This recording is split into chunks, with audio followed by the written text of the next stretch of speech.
Professor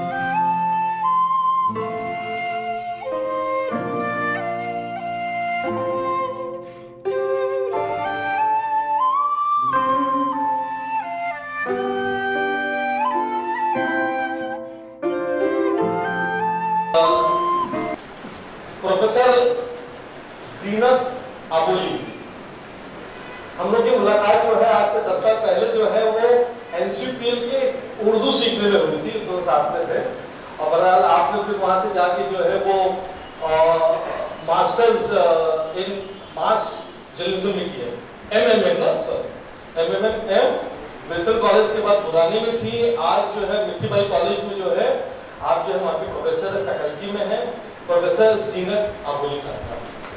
और she is doing PhD in sociology also now.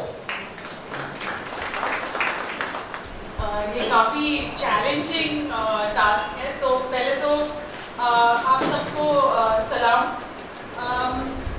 हम उर्दू मरकज़ का और ख़ास तौर पे ज़ुबैर आज़मी साहब का शुक्रिया अदा करना चाहेंगे कि उन्होंने हमें इस प्रोग्राम के लिए बुलाया। अब बीच बीच में थोड़े बहुत इंग्लिश वर्ड्स आ जाएंगे, आप प्लीज़ नज़रअंदाज करें। दो बहुत अहम मुद्दे हैं। पहले तो उर्दू ज़बान का, यहाँ पे बहुत से लोग बैठे हैं जो ऑलरेडी ये सब चीज़ें जानते हैं, बट उर्दू जो थी वो मासिस की ज़बान थी। लोग ये भी कहते हैं कि ये नवाबों की ज़बान थी, ये शायरों की ज़बान थी। इसी ज़बान ने हिंदू मुस्लिम सभी को एक जुट बनाए रखा था, कनेक्ट करके रखा था। अगर आप देखें अभी भी फिल्म इंडस्ट्री में जो हमारी क्रिएटिव इंडस्ट्री है, इसमें काफ़ी उर्दू का क्या कहते हैं उसको, उर्दू ही प्रिवेल करती है। बट एकेडमिक और गवर्नमेंट सर्विसेज से अब ये बाहर हो गई है। उर्दू ज़बान जो है वो हमारा कल्चरल हेरिटेज है और बहुत ज़रूरी है कि हम इसको कहीं ना कहीं बचा के रखें। और इस डायरेक्शन में उर्दू मरकज़ बहुत ही मतलब पॉजिटिव काम कर रहा है। ये तो उर्दू ज़बान और उर्दू से रिलेटेड था। दूसरी चीज़ है विमेंस डे। विमेंस मूवमेंट जो है वो ओवर पीरियड ऑफ टाइम क्या हो रहा है कि उसने थोड़ी बहुत कामयाबी हासिल की है, लेकिन अब भी काफ़ी कुछ हासिल करने के लिए, अचीव करने के लिए बाकी है।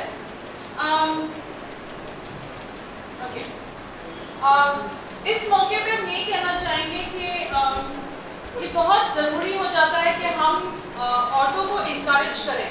और ये ज़्यादा तौर से ये ज़रूरी नहीं है कि क्या कहते हैं इसे, द मेन शुड प्रमोट और द मेन शुड इनकरेज। हमें कहीं ना कहीं लगता है कि बहुत ज़रूरी है कि एज विमेन हमें इनकरेज करना चाहिए। अब लास्ट 6 इयर्स से हम पीएचडी कर रहे हैं। हमारा जो टॉपिक है वो Muslim women and higher education in Mumbai city. हम department of sociology university Mumbai से कर रहे हैं ये रिसर्च।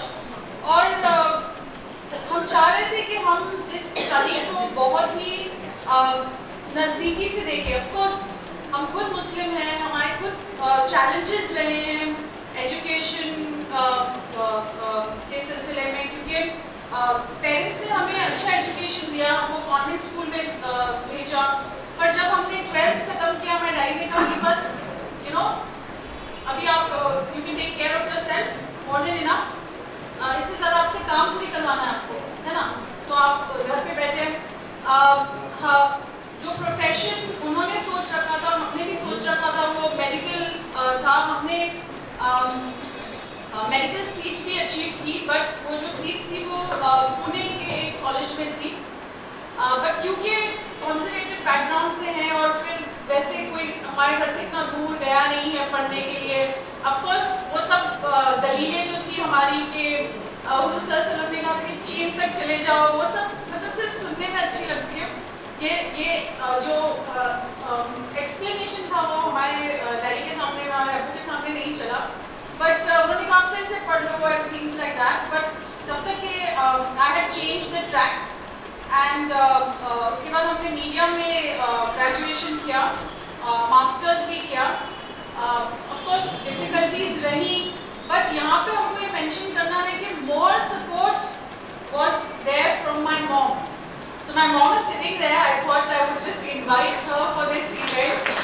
So उन्होंने हमारी mom, हमारी sister दोनों ने हमें बहुत support किया, और ये हमारा main point है कि इतना support men की जरूरत नहीं है actually, लेकिन अगर एक औरत ही एक औरत की support करे, ऐसा हो जाता है ना कि हम लोग किसी औरत को जब ऊपर चढ़ते हुए देखते हैं तो फिर हम ही खुद कहते हैं what is she wearing?